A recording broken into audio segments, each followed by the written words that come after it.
How can we do that? What are we seeing in the emerging trends in advertising communications that can help us to connect with our consumer and with our users?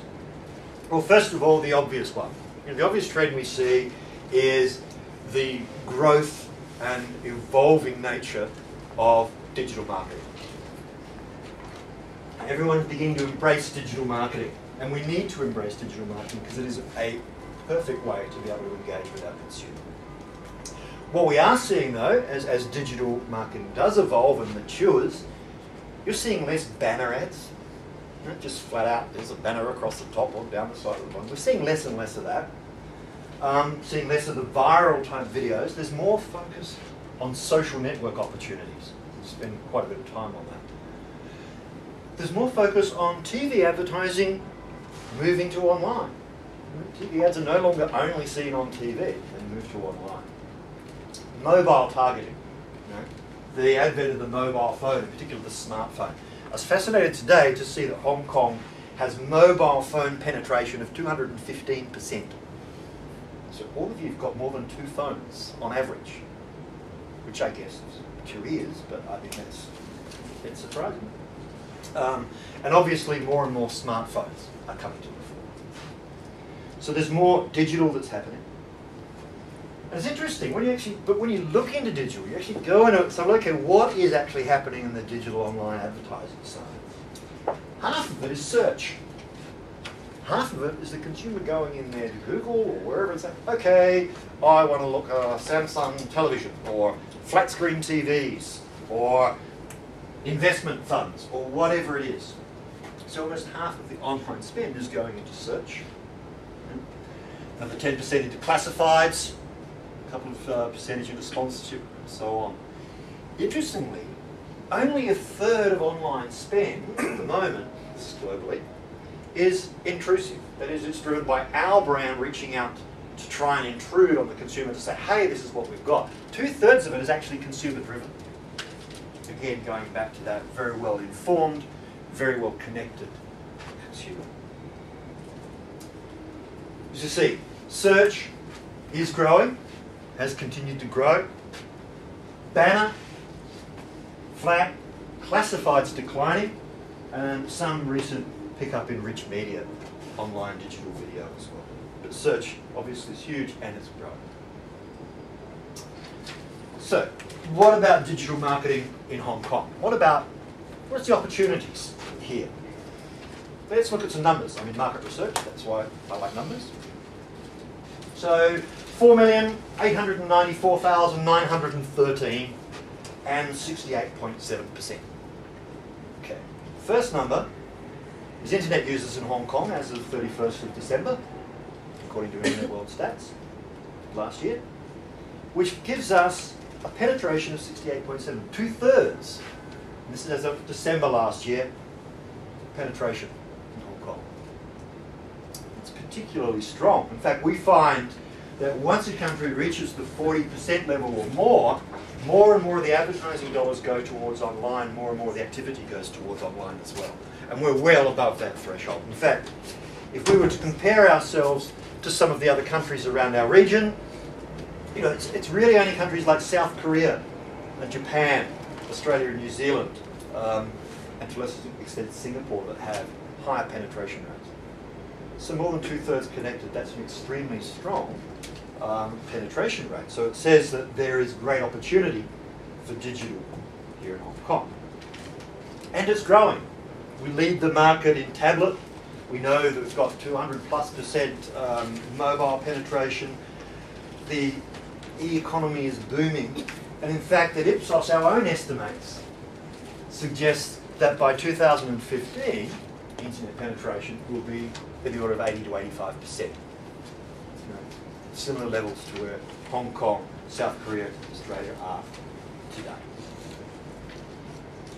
But even though we've got really high penetration, it's growing, that penetration will continue, there's some interesting statistics. Online ad spend in Hong Kong, 2011, US 311 million estimate, which is about a 7% share of total ad spend last year in Hong Kong. But if again we compare that to some of the other countries in our region, in Australia, online's share of ad spend last year was 20%. Japan, it was 22%. 19% in South Korea. 21% in Taiwan. 12% in Singapore. In fact, even in India, where penetration is just over 10%, as of December last year, 8% of ad spend went into digital and online. In fact, the only countries smaller than us that are picked out here, places like Thailand, which is very small, but Indonesia and Malaysia. So we've got very high penetration rates. We're growing, and obviously it's going to get even bigger. But yet, comparatively, we spend little on online. And I think that is going to be one of the big changes we're going to see here, that people are going to begin to embrace online much more strongly. With a couple of ways. There's a couple of opportunities to do this. I mean, some of you have probably recognised this logo. Who here is on Facebook? Who has a Facebook page? Who does it regularly? Who actually knows how to use it? Nobody does. No, it's great. In fact, if we looked here, past 6 month users, first 6 months of this year, individual users in Hong Kong, 3.7 million Facebook users, which means more than half the population are connected on Facebook. 52.6%. Massive opportunity for social marketing. Some more numbers for Hong Kong. 42, 101, and 13. So what are they? 42 is Hong Kong's world ranking in terms of total Facebook users. Do you know who's number one? US by a big way. And guess who's number two? You want to take a guess? Anybody out there? No? Indonesia is actually number two in terms of number of Facebook users in the world. Hong Kong is ranked 42nd in terms of number of Facebook users in the world. But interestingly, in just population, country population, we're ranked 101. So we're punching above our weight in terms of Facebook penetration. Sorry, in terms of Facebook users. In fact, we're 13th globally in Facebook penetration. Remember, it was 52.6, something like that. More than half the population are on Facebook. We're 13th in the world in terms of penetration. So who's in front of us? Who are these countries that are ahead? Who are the 12 countries ahead of us in terms of greater Facebook penetration? Well, we're up against some big ones here. Monaco, Falkland Islands, Gibraltar, Iceland, Turks and Caicos, Brunei. Very small countries. Some very tiny little countries. Not surprising that they have 90% Facebook penetration in Falkland Islands. Good to say, there's no one there to talk to. But let's take out a country with a population of less than 5,000. So Falkland drops out. Okay. Take out countries with a population of less than 50,000. Let's actually take out the countries with a population smaller than Hong Kong. So what that means is in terms of Facebook penetration, for countries our size or bigger, we're ranked third in the world. That's an enormous opportunity that we need to be able to harness and take every advantage of. Because Facebook is a way to engage very closely and very actively with consumers.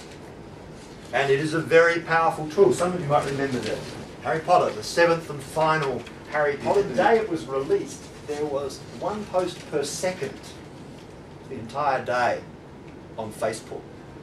And I gather that that was a relatively popular movie here in Hong Kong as well. It's a really powerful tool to get our message out, to engage with consumers, to build word of mouth. But it's no free lunch, okay? It's not just a matter of saying, okay, let's open up a Facebook page, just like, that's it, great, we've done. It's not just that. You have to be serious about this. You have to say, okay, I am going to commit to doing this. I've got to be able to refresh it. I've got to be able to keep it up to date. I've got to be able to continue to engage consumers. It's not a free lunch. In fact, Estee Lauder spent 55 Hong Kong million on online advertising to promote its Facebook page, building up a base of 60,000 fans. I think the fastest growing Facebook pages are American Express and Ocean Park, if I'm right, in terms of number of fans and followers. You have to be able to actually be active with this. You have to embrace it. And more advertising dollars are going this way. But again, as I said, it's no free lunch. Social media is not just a matter of, oh, let's put it up there, everything's fine, everything's great. Social media can also hurt us if we don't handle it in the right way. Here's an example using Twitter, using a great Australian icon, Qantas Airlines. Qantas embarked on their social media revolution, and they started off on Twitter, and you had to go to hashtag Qantas Luxury to enter and say, what is your dream luxury in-flight experience? Be creative. How do you relate to Qantas as a luxury experience? Well, unfortunately, the day after they launched this campaign on Twitter, the chief executive of Qantas grounded every Qantas plane in the entire world because of an industrial dispute. So, of course, all of those creative submissions from Twitter came in saying things like, breaking news, Qantas introduces hashtag Qantas luxury class. Same as standard, but the plane leaves the ground. Or, can't wait to see the air crash investigation episode on the Qantas luxury hashtag disaster. Or Qantas luxury, when passengers arrive before the couriers delivering their lockout notices. It all went very, very pear-shaped for Qantas. So, we don't just go out there, we have to actually very carefully manage and maintain these things. Because whilst they are incredibly powerful to engage consumers with our brand, they can also be an incredibly powerful tool going the other way. Okay, we talked a lot about Facebook, new media, social media, how to engage people that way. But don't for a minute think that television is dead. No? Television is still the mass media, and it will continue that way. It is an incredibly important touch point. We have to have TV in our campaign program. The other media are support and a holistic campaign, so don't forget about media. Everyone has been predicting that TV will just crash. Nobody will be watching TV anymore, they'll all be on the internet, they'll all be doing this, etc. 2009, the media agency group M predicted quite confidently that spending on British TV would fall by 0.2% in 2010, when in fact it grew by close to 12%. So much for predicting. In fact, even in Hong Kong, if you looked at actual TV advertising spend, 2011 versus 2010, it was an increase of 13% in absolute dollars. TV is not going away anytime soon. In fact, it is getting more and more dollars. Okay. With all of this though, whether it's social media, whether it's digital, whether it's TV, creative is king. Everything we look at in our database says you have to have creative. Good creative accounts for a lot more than any of your media will ever do. And this is just as important for social media, for buzz, networking, advocacy. It's just as important to have great creative. And too many times I see all of the creative money goes into the TV ad, and then they say, oh, yeah, better get a online ad. Too often do that. Right? You need to actually give online and other media, other touch points, as much creative attention as you do. In fact, our ISO database, when we look at it, creative explains up to 75% of the variation in the success of a campaign. Great creative works well. Bad creative doesn't. And a bad ad is still a bad ad, no matter how much media money you put behind it. If it doesn't work the second or third time they've seen it, it's not going to work the 5th, 10th, 15th, or 25th. I mean, nobody sits in the lounge room watching TV and an ad comes on and they say, oh, hang on, stop, stop, stop. I didn't get this the first 5 times I saw it. Let's study it one more time. People don't do that. Right? If you can't get them to understand and take in your message early, quickly, they won't. And there's a great range in results for different creative. This is again taken from our North American database. So green here just simply says the average level of recall of all these different touch points. Right? But the blue says the maximum we can achieve when we have great creative.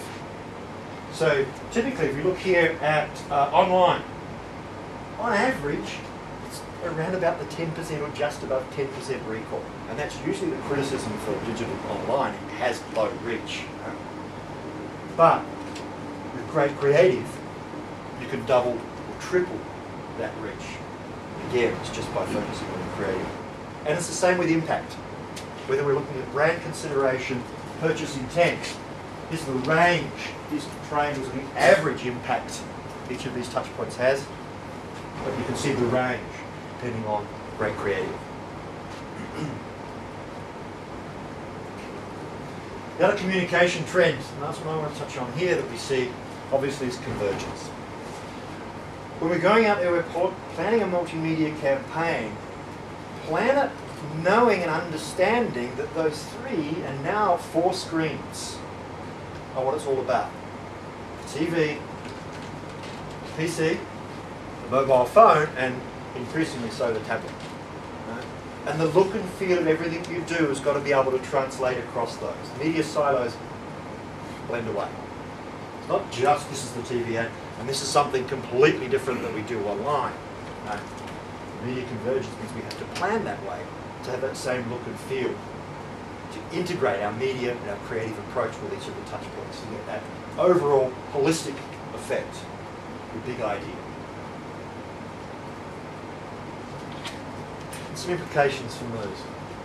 Media, so the impact of great creative multiplies by several times the effect that you get from average creative. Great creative really is a multiplier effect. So we should do everything in our power to create great ads with great creative content. And the opportunity cost is equal or more so than the entire cost of your media. Why would you put $1 million behind a bad ad when you're better off putting $500,000 behind a good ad or $300,000 behind a great ad? Consider the development process. Test early. Go in early. Find the big idea. What is really underlying that's going to engage and drive consumers? What could we own? What is going to engage them? And what can be campaignable? Plan your creative content and your media together. We don't go off and create one creative for this TV and then get that media. Then we'll go off here, create that over there, and get some media for that. We plan it holistically. In fact, and Quinn will show you some of this. We look at our database. There is a diminishing returns to TV. The more you spend, and you get to a certain level, you get diminishing returns of reach. And you're much better off taking that additional TV money and investing it in alternative touch points to improve your reach than you are playing the same ad again and again to couch potatoes. Okay, so plan holistically across all your touch points. And you might want to think about dropping the frequency of TV to go for reach in a holistic campaign.